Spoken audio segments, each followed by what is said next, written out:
नैना और सुरेखा जैसी देवरानी जेठानी घर में हो तो। नैना और सुरेखा यह दोनों देवरानी जेठानी थी। जेठानी नैना नौकरी भी करती थी और देवरानी सुरेखा यह घर संभालती। उनका परिवार बहुत बड़ा था।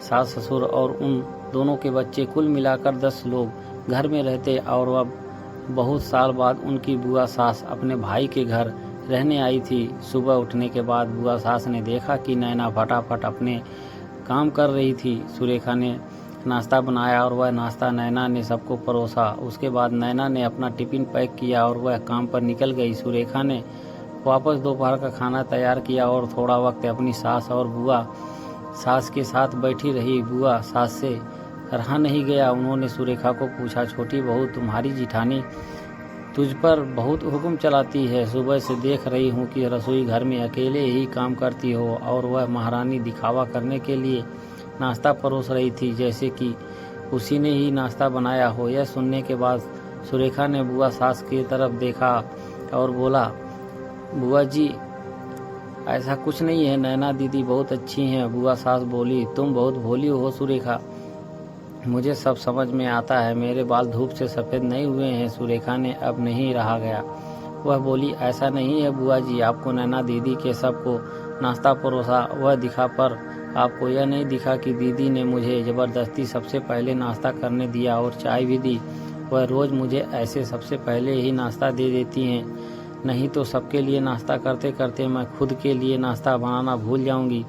दीदी मेरा कितनी चिंता करती हैं। दीदी सुबह जल्दी उठकर मंदिर साफ करती हैं और फूल सजा कर रखती हैं और मुझे उनके 1 घंटे बाद उठने के लिए कहती हैं। शाम को आते समय बाजार से सब्जी भी लेकर आती, क्योंकि हमारे मिस्टर रात को देर से आते हैं। और मम्मी जी को नैना दीदी ने बाजार में जाने को मना किया है, क्योंकि अब उनकी उम्र 60 साल से ज़्यादा हो गई है। बाजार में जाते समय उनको तकलीफ़ होगी, उनके पैर बहुत दुखेंगे। कभी उनको बाहर घूमने का मन हुआ तो नैना दीदी छुट्टी लेकर उनको घुमाने ले जाती हैं। और हाँ बुआ जी, दीदी रोज़ शाम को आने के बाद वह कितनी भी थकी हो तब भी मुझे खाना बनाने में मदद करती हैं। वह मेरी जेठानी ज़रूर हैं, पर मुझे अपनी छोटी बहन ही समझती हैं और मैं उनको अपनी बड़ी बहन समझती हूँ।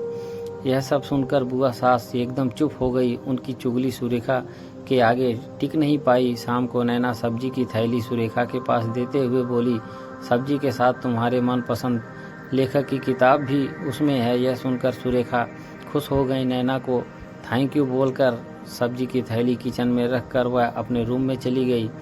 उतने में बुआ ने नैना को आवाज़ दी, बड़ी बहू जरा यहाँ आना। वह बोली, नैना तू कितनी मेहनत करके पैसे कमाती है और ऐसे फालतू में किताब खरीदती करके मुफ्त का खर्चा करती हो, वह भी अपनी छोटी देवरानी के लिए। वह ऐसे ही घर में बैठकर करती क्या है?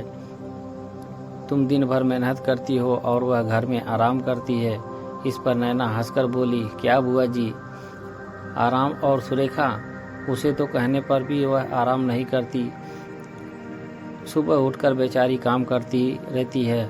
उस सबका मनपसंद खाना, मेरे और मिलाकर 4 बच्चों का टिफिन वह वही ही तैयार करती है और तभी उसके चेहरे पर हमेशा आनंद दिखता है। और सुबह की चाय पीने के लिए उसके पास वक्त नहीं रहता। दोपहर को जब बच्चे घर आते हैं तो उनका खाना, होमवर्क सब वही देखती है। इसीलिए मुझे बच्चों का टेंशन नहीं है और इसीलिए मैं ऑफिस में मन लगाकर काम कर पाती हूँ।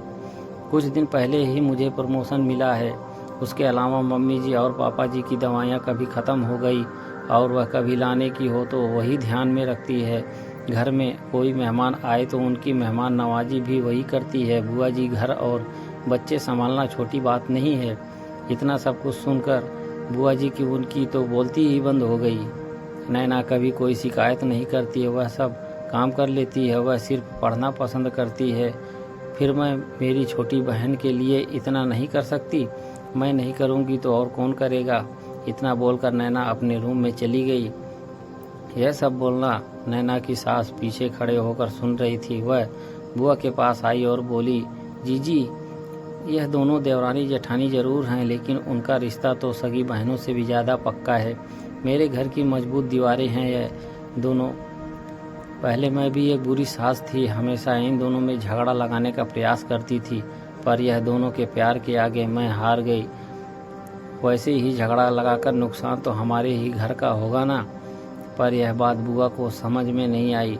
रोते हुए कमरे के बाहर चली गई, क्योंकि उन दोनों में झगड़ा लगाने के लिए ही वह आई थी।